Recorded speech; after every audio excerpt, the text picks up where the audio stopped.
Listen. You smell something? Welcome to T-Bone's Best of Roanoke show. Music, comedy, and conversation featuring HB, the Honey Badger. Honey Badger don't care. Now, on with the show.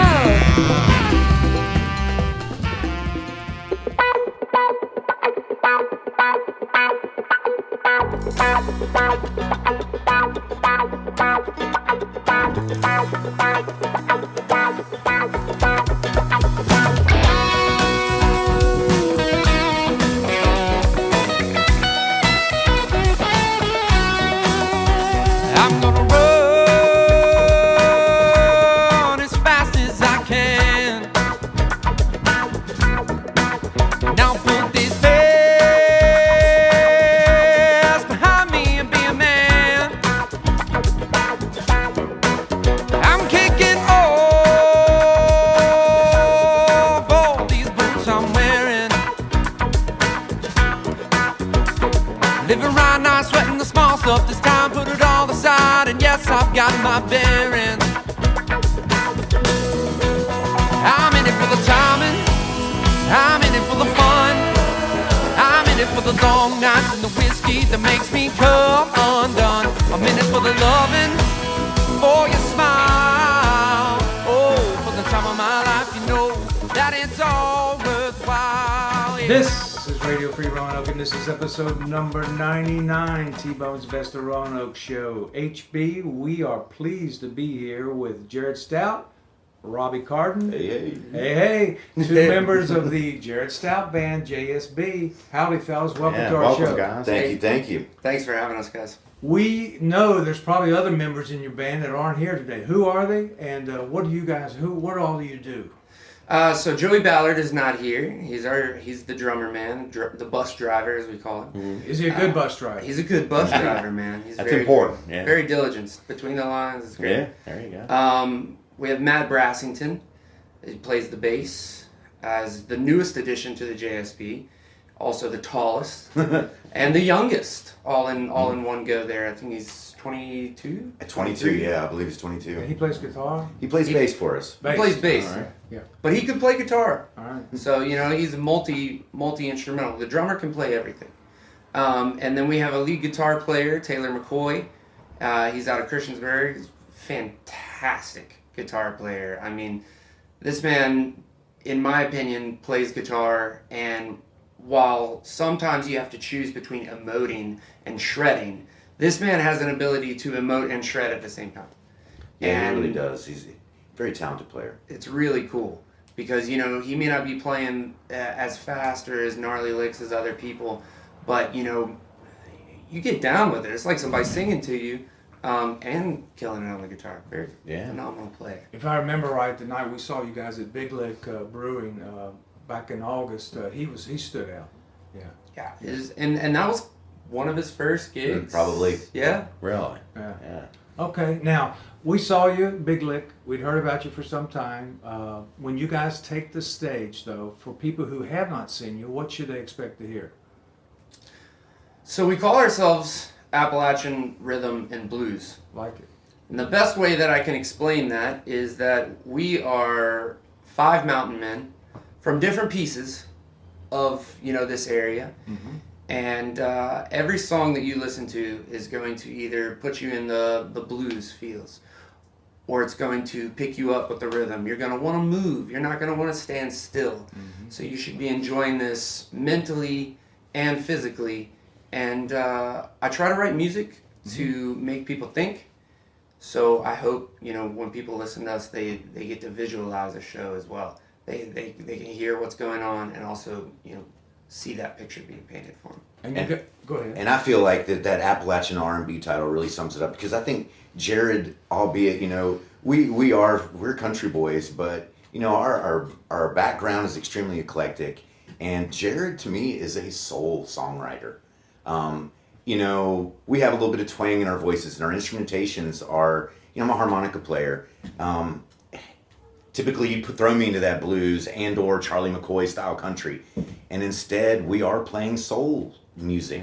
That's what I feel anyway. Somebody else is going to say something different, but I really do. I feel like Jared's songwriting is passionate. It has groove. It has beat, and it's extremely melodic. Like even his voicings are very melodic, and so I think that Appalachian R&B title fits us really well because we are extremely eclectic. You can thank my mom for all that. Yeah, and we do. Jared and I do have a joke. We both came from single moms, and our single moms used to rock out to the Big Chill soundtrack, and Martha Reeves and the Vandells, and Whitney Houston, and stuff like this. And he and I have that common bond, which it's kind of fun, and we do joke about it, but it's a huge part of our childhood and our growing up. And it plays a piece into the music that we create, and the I think music it most we certainly present does. to people, and how we present it. So. And our selection of cover choices as well. Yes. We're going to get into that. We're going to get into that. No diggity. We're going to get into that. Yeah, right. All right, let's talk about influences. And we did already a little bit, but let's talk about influences. Jared, if I were to say to you, Still Bill from Slab Fork, West Virginia, what would you Bill Withers all day, man. I love that man's music. Like it just as I'm talking, it's got that rhythm. Yeah. But then it's also got that soul and it's got that vibe in it. I love it. And I actually grew to love that a lot more when I was in college in West Virginia. That's when I started picking all that up a lot more. Well, I certainly could see you guys playing Bill Withers' Grandma's Hands. I could see you doing that. And then as far as the mashups, I could see you incorporating Use Me or Kissing My Love. You might have done that already. That Use Me is definitely, that's in our playbook for sure. We're mulling on Kissing My Love. We're working on it. We're just trying to figure out how to not only play it, but also give it our own kind of vibe. All right. So, that's one that we certainly like as well. Beautiful. And Grandma's Hands. I've always wanted to do something with Grandma's Hands, but I want to make sure it's done. I don't like to just kind of cover songs. Right. I gotta make sure I do it justice. Yeah, your version of Ain't No Sunshine was very good at the Harvester. Very good, very solid. Thank you. Yeah, and you too. That may have been one of the first times I think we pulled that off. I think we've done that duo a couple times, but that was I was really nervous. A lot of that Harvester, if you enjoy that Harvester show, I mean, a lot of that is just, hey, this is the set list, and we're going to go with it. We're going to try it. Okay. All right, now, Robbie, what about you? My soundtrack is from the 70s as far as harmonica players. Like Lee Oscar from yes, sir. War. Paul Butterfield and, right? Magic Dick from Jay Giles Band. Bruce Springsteen on Thunder Road or Nebraska. So that's kind of my base, but what influences do you have? My harmonica influences are a lot of it's from a learning perspective. My favorite harp player right now is Jason Ricci. I've taken several lessons from him. I've had him come here and stay with him. And I don't know if you're familiar with him, but Jason Ricci and the Bad Kind. Yes, we saw him at the Spot. Yes. Okay, so Jason is absolutely phenomenal. He's a madman. He's bipolar. He's bisexual. He's absolutely nuts. Not your typical blues harmonica player. So as far as like a technical inspiration, that's definitely, I pull from him like crazy and am nowhere near accomplishing just even the technical skill and prowess that he has. As far as musical influences go, I mean, like I say, I grew up listening to a lot of this R&B and like Supertramp and, a huge influence for me was Jethro Tull. Ian Anderson being able to take that flute out of context and then bring it into a rock and roll world. Right.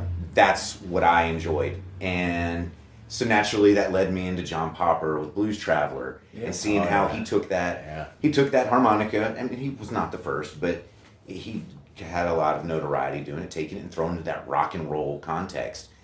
And so for me, that's kind of what I like to do. I like, I play more piano and organ licks than I do like horn licks. I probably should. And that's something I'm trying to work on is learn these horn licks. Okay. But I play really, really melodic as opposed to real punctuated and growly and bluesy. But I mean, I will always say that Jethro Tull and Ian Anderson are one of my huge influences. Nice. His approach to music. Nice. Yeah. And incorporating the flute in there. James Cotton, the blues harp player. Familiar with him? Yeah, absolutely. There was a song I heard of his, I thought of you, Midnight Train to Mississippi. If you haven't heard it, it's a good listen. All right, go ahead. Well, those guys, I mean, it's just amazing that, they didn't have teachers. A lot of them didn't have... It was all by ear, all by feel. And they're even playing to instruments that are out of tune and dilapidated and their harps are off. And they were able to, change their intonation with their mouths and stay in tune and play in tune by ear, even though their instruments were, it's kind of subpar in a lot of instances. Basic, yeah. Mm-hmm. All right, well, let's talk about some of the songs. You guys write most of your material. Mm-hmm. Tell us a little bit of the story of Home. I thought that was a very, very good story. What was behind that? Because you had taken like a self-exile to Colorado. Yeah. Okay. So I was living. I actually went on the road for about 3.5 months with my best friend. And we stopped in cities and towns all along the way, all across the U.S. And I played on streets, in coffee shops, if they let me, anywhere that I could play for people and make tips. And that was it. And a lot of times I get free food, so I was all about that. And I got back, and I was living in a house by myself, and it just sucked.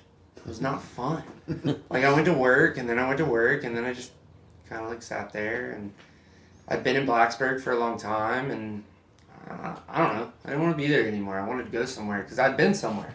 I'd never really been somewhere, and that bug got in me, and I was like, oh, I gotta go. I gotta get out of here. So Darren Van Dyke was, poking at me. I want to do a Christmas video. And, well, it just didn't happen. I didn't do a Christmas video. We didn't make it, and it was after Christmas, almost New Year's, and he was like, you want to do that Christmas video? And I was like, we miss Christmas. And he was like, we got to do something, man. You're going to leave town. I said, that's right. I said, I'm going to leave town. Got to do something. So I said, I got this song I've been kind of itching on for a while. Let me see if I can do anything with it. And it was Home. And so I immediately, put the phone down, picked up my guitar, and probably spent 3 or 4 hours writing it and remembering things about my life and what I've done in Blacksburg. And so that's pretty much it, but it's all the relatable, familiar things that if you've spent time in Blacksburg, you've probably done. Even me, who is not from Blacksburg, when I heard that song, I knew almost every reference that he was referring to in it. I'm like, wow, man, he hit that right on the head. That's a great point, Robbie, because how many songs you hear incorporate the Duck Pond, Main Street, Inner Sandman, and Hokey Stuff. Yeah, right. Now, Jared, when you did that trek with your best friend, how old were you at that time? Ooh. What was... Because that's a big trip to take off and... 24? Oh, okay. Well, you were old enough. Yeah, no, I'm 31 now. Okay. I think I'm 31. Eventually, you're just like, just stop keeping count, live life, man. Yeah, that's it. But Home has been one of your biggest likes as far as videos or songs. 100%. Yeah, 100%. Yeah, I mean that's the showstopper. Yeah, I mean that thing. I think it hit 100,000 in 24 hours or less. Wow. I mean, it moved. It really resonated with Virginia Tech alumni and Virginia Tech crowd because people from all over, that instantly brings them back to some of the, like those references. It does. It brings you back. Yeah. And that alumni, they're definitely they have strong roots there in Blacksburg. Well, there's one other song I want behind the music, so to speak. And I'd heard the song, I listened to the song, and you know how it is sometimes. Once you find out what the song's really about, it takes on a little bit different context. Oh no! Tell us, One Shot. Tell us what's the real story, but what. One Shot. Okay. Because once I understood what you were saying, it took on a different meaning. Takes on a different meaning. Cool. So usually, we tell this every now and again live. Sometimes I'm impatient and I don't want to tell the whole story. And I just kind of blurb something about Breezes it. through it. Yeah, I breeze through it real quick. I started off telling it in the whole thing though. So this is all about if you want the visual of it, there's a man at a bar sitting there by himself, and a married, beautiful, blue-eyed lady walks in the door. And comes into the saloon and sits beside him. Starts, flirting with him, kind of, and says, pretty young lover, won't you fly away from me? So go away. You don't want any of this. The blue-eyed mama already got, what it is you see. And so it's, you look up and you see it and you're like, shit. So, you know, and so they're out and they're dancing in the saloon. He's all worked over because He's about to be set. because she's dancing on his feet, you know, and kind of, you know, stepping on him, and he's like, it's cute. You don't know how to. So, and then it's, you know, pretty young lover, you got fly away from me. And it says, get along, honey, don't you dare let it by. And it's the idea that at this point, you know, that the mentality has been like, all right, well, go on. No, all right, well then let's go. Because if you're that serious about it, why would you let this go by? Because the regret just won't let you hang your head. Better hold it up high. So, you know, meaning if you're going to make this decision with me and leave, which she's going to leave her family and life right there, you cannot sit and sulk about it forever. You need to hold your head high and move on. And this is your one shot. And it's hanging at this slim line. And if you miss your mark, you know, you can just see ya. Right. And so the chorus ties into everything. So then the next one, it's Lord, I'm begging you, don't let it be my time. Turns out this guy's an outlaw. He's taking this lady out, and they are now a sharpshooting team where she covers him and he robs very, very quickly. Oh. And so Bonnie and Clyde-ish. Yeah, Bonnie and Clyde-ish. Yeah. He robbed the wrong person. So he got picked up, kicked up, and thrown into jail. So, Lord, I'm begging you, don't let it be my time. While the walls close in and the air slips through the lines. And so he's freaking out, he's panicking because he's about to go get hung in the middle of the town. And so, you know, he's having a panic attack, the walls are closing in. Honey, you can bury me 6 feet deep in the sound of my broken heart yelling, trying to boss death around. So that's him dragged up to the gallows, fighting, screaming at these people. No way, he's not going quietly. In this whole time, she's trying to come back and save him. So she's posted herself up on a building in town within the sights, and she's looking down the barrel, and she's waiting. You can see this man screaming, getting dragged up.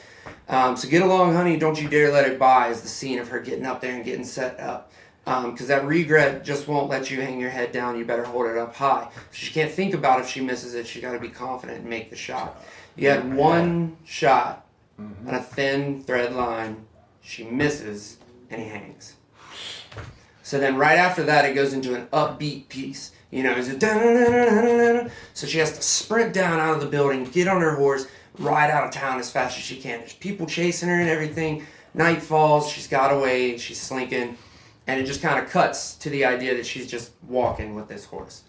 And it's, you know, every now and then you can feel it weighing down. She sits down and she lays down. If you close your eyes, you can still hear the muffled old sound. She closes her eyes and she can hear the guy being dragged out to the gallows with the bag over his head and everything. And says, honey, I hope you're holding on. Because what you've got here now is about as good as gone. So everything that she has is back to nothing. And I hope you're holding on tight to that, because that's, might as well kiss it goodbye if you get caught. And then it's get along, honey, don't you dare let it by. And she's got to stand up, and she's got to take responsibility for what she's done. And she has to carry on the life that she's made, because that regret just won't let you hang your head. You better hold it up high. No choice. You can sulk all you want, but you got to hold it up and move on. And then it repeats, you know, you had the one shot hanging from a thread, you missed your shot, you know, you let him die and you walk off. And the idea is that she has to become an outlaw for the rest of her life, but she has to do it alone. Yeah. Wow. So all that's in the song, and just that's a very literal translation. That's a very literal translation. There's also, for me, there's that, you know, that. If I made a video, that's what it would look like. Where when you know that I'll story, there's a lot of introspection that's going on in that song. There is definitely some symbolism, and you know, there's some things going on there that probably have some roots in some real life for a lot of people. Aside from that literal, from that literal visual. And you know, that's one of those things Jared's great at. He's able to take something that, you know, a lot of his songs are, you know, they're easily visualized, but, you know, some of them take a little bit to internalize. And so, I mean, that's one of the things about his songwriting that I truly appreciate. Because there's a lot of stuff, you know, even like I say, with, you know, some similarities in our childhoods and things like that. There's a lot of things that are extremely relatable, but it's not necessarily on the surface level. You know, you have to dig into some of the stuff a little bit, Yep. and you know, a lot of his stuff it gets stuck in your head. Some of it can be really catchy.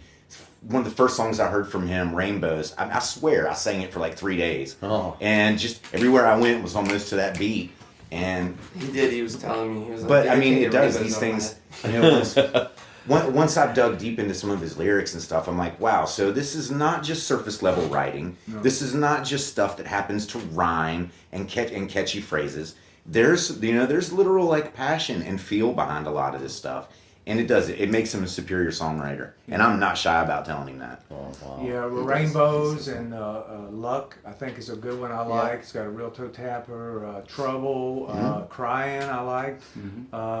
It's the same old song. Yeah, Same old song, Yes. Yeah. That's another very, very easily visualized. Like you can take some of those lyrics very literally, and there's a beautiful music video already just like in my head that I can see to it. Yeah. But I mean, there's also that symbolism and like that introspective speak to it, you know, because a lot of us have done that same old song and dance. Yeah. Our Alright. buddy Cloud Bobby just purchased a massive green screen to make a music video just for that song. So Wow. So we'll look forward to that. We hope so, yeah. we're gonna try to put some light to that soon. Well, let's talk about the other creative side of what you do, the creative part that goes into these mashups. No diggity, this is how we do it, and the Fast Car and Man in the Mirror. Tell us a little bit about your mashup selection, because I would imagine when you're doing a show, when you start into that no diggity and people realize it, that kind of makes them turn their head. Oh, yeah. Yeah. Everybody checks up a little bit. That's a head turner. So the concept of the no diggity, my fascination with mashups begins when I was probably like 19, 20. There was this, YouTube craze of this group called the Super Mash Bros. And they took all these cool songs and they put them together in this, 10-minute string that was just awesome. I loved it. It was awesome. Yeah. I was like, wow, I could sit and listen to this forever. But it's always going to be a DJ. So once I started getting back into music and doing things, I actually found Ed Sheeran did the No Diggity mashup, kind of like that. He's got No Diggity, Don't, and Snoop Dogg in there. Huh. And so I wanted to do my own version of that. And I put together No Diggity and Don't originally, and then put This Is How We Do It after that. And then that led into putting in City Highs, What Would You Do? Here Comes the Hot Stepper. There's, usually in this order, Here Comes the Hot Stepper, Say My Name by Destiny's Child. We got that Cry Me a River. Cry Me a River, with Justin Timberlake. that'll throw in there. And then I used to play that as the finisher for every show. Yeah. And the last song in that chain is Closing Time by Semisonic. Oh, yeah. So it worked out great. Yeah. Did you guys do Waterfalls? Yeah. And Big Lick? I Yep. think I Yep. kind of remember We you mix did it. a mashup of that. We do a Tyler Childers and TLC. So we had this joke. Tyler Childers is going to hate it, but we've convinced ourselves his middle name is TLC. Or it starts with an L, so it's TLC Tyler and TLC. Lawson Jr. Yeah, that's Right. what we're going with. Something. Yeah, he'll probably kick my tail for that one day, but it's TLC and TLC. Why not? Well, the mashups are just splendid, so keep up the good work. Thank you. It's entertaining for the crowd. It's something that when they've heard our original music, it's something else they can relate to. And a lot of them are party vibe songs, Yeah. We continue to make them though. They're up, yeah. We just made Crossroads and Jet Airliner. Yeah, that's and a new one. smash those That's a two new one. together, and some places that kills, other places it goes over their head. So you got to pick and choose where you lay these mashups. I'm not going to let you in stone yet, but we have a Bill Withers idea of a mashup we're going to do with that Use Me Up. We do have one. And so we're going to keep that one secret, but there's a really cool other side to that one we're going to throw out. I hope. I'm up for it. I'm pushing for it. I'm up for it. We Yeah. just got to work it out. All right, Yeah. all right. 5 big questions, and then we'll get to the Okay. big finish with the future of your band and what you guys got cooking this year. All right. Now, first question. If you were quarantined on an island for 1 year, what album would you take with you? I'd probably want to get really deep, and you're going to laugh at this, but I would probably take Boys for Pele from Tori Amos. Okay. Because that's extremely emotive for me, and I'd probably want to get into my feels a little bit and probably get a little weird. Yeah. Well, you're by yourself on that. Yeah, you're by yourself. Might as well rock out the Tori Amos. Yeah, you can listen to it. Yeah. Yeah. All right. Alright, You got Jared. any, Jared? That's a toughie, huh? That's a rough one. No one's ever asked me that. You know, like that's what your favorite album is. You would imagine is a typical question. Yeah, to me, I could listen to Born to Run. I'm a 70s guy. Born Right. to Run every day. But I'm just always curious what other people would just think they could listen, put up with every day. So it's kind of geeky, but at the same time it's not, and I have no shame admitting this. We have this group called the Vagabonds that we have, had a couple shows with. I like their music. It's very catchy. I enjoy it. And I think that they do well at covering, a couple of different things. We've talked about their style and what they do. But they have a newer album out that probably has one of my favorite songs on it, and I could listen to that whole album from start to finish. No problem. Okay. Over and over and, And over over, again. They have this one song called Best I Can, and dude, that thing screams my name every time I hear it. I love it. All right. All right, let's take it a step further. Question number 2. I'll start with you, Jared. What song do you have on your playlist at home that you think would surprise Robbie? Oh, that's all big. I don't know that Robbie hasn't heard my entire playlist. We spend a lot of time in the car together. We ride an average at least 2 hours in the car a week, so I'm not sure that there's anything on there that would surprise him. It's Raining Men? No. That wouldn't surprise me. It wouldn't surprise him. All right. He'd probably put that on and be like, I was there to get that Pointer Sisters. Let's What about you, Robbie? Is there a song on your playlist at home that would surprise Jared? Oh man, I mean, he probably doesn't know that indie female artist stuff that I used to really get into. Some of this Ani DeFranco and that kind of stuff that really used to jump at me. Yeah. I mean, me saying Tori Amos a minute ago probably threw him for a little bit of a loop. But it is. I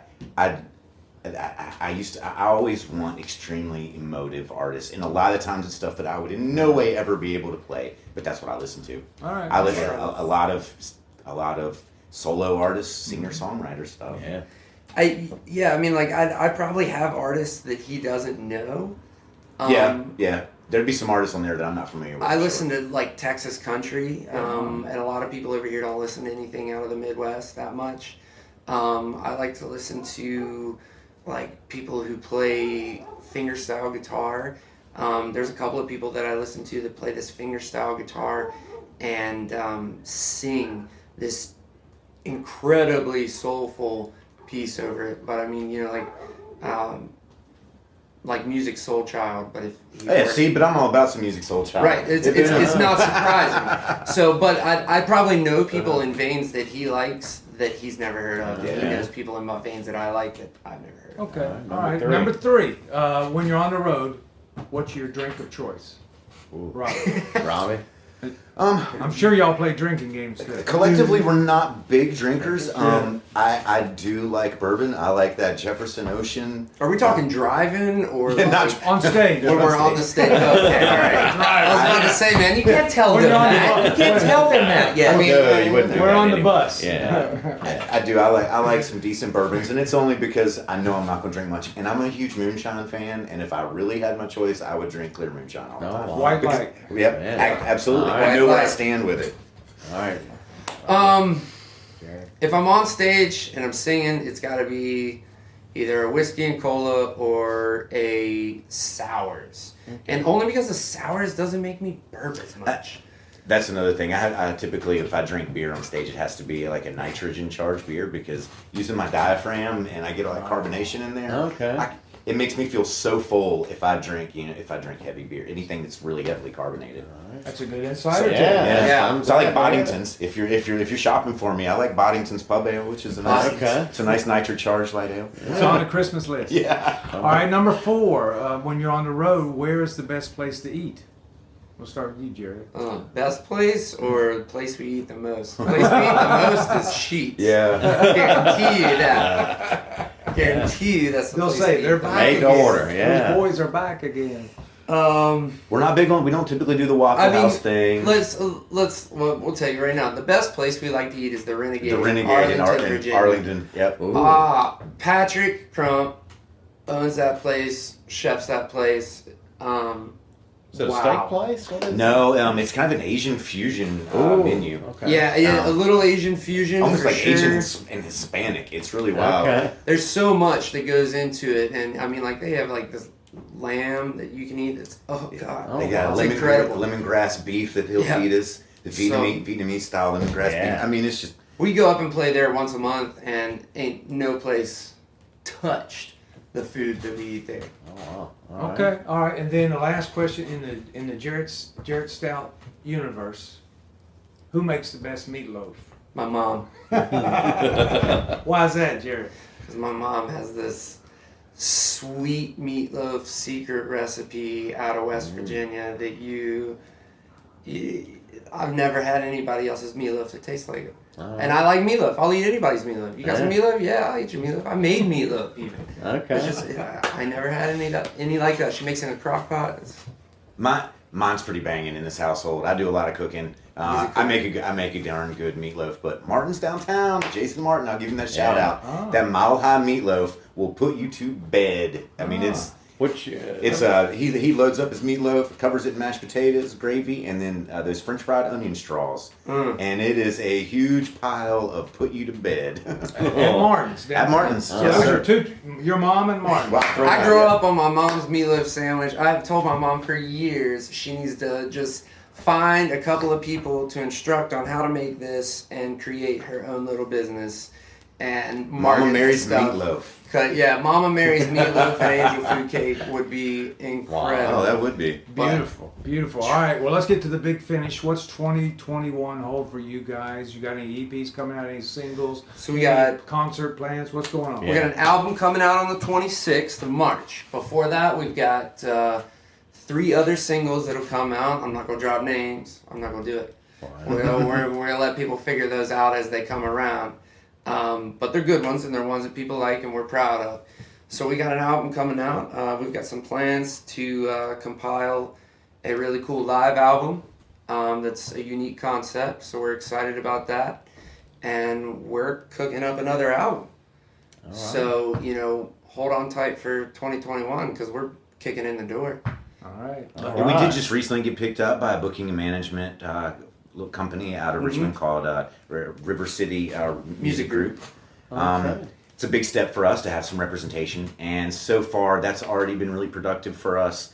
They're pushing us some things about this business that we don't really understand, nor do we really have the time to fool with. Yeah. And so that's been a blessing, and it looks like they're trying to cook up some neat stuff for us. They're actually giving us like an itinerary and goals and things like this. There's things that they want us to hit.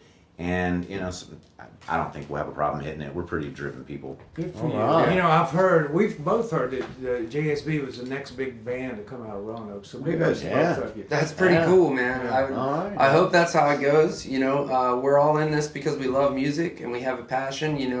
The drummer said something the other day that I thought was great because, it was probably me when I was a kid too. He wanted to grow up and be a music teacher and a rock star, and he's already accomplished one of those things, so now it's time to be a rock star. And, we're driven people. We want to succeed. Yeah, there you go. All right. Well, we're going to be in the audience looking for you. So cool. You guys right on. And good luck to you. 2021 is here. And we know that when you take the stage, you're going to own the stage. Yeah. Thank y'all very much. Thank you guys. Honey Badger, thank you guys so much. You got it. Go get it. I don't know if I'm the one you see when you close your eyes, but I know I wanna be every single night. Suppose I'm not the best at all, this funny feeling stuff, but I keep pushing on, hoping that my best is enough.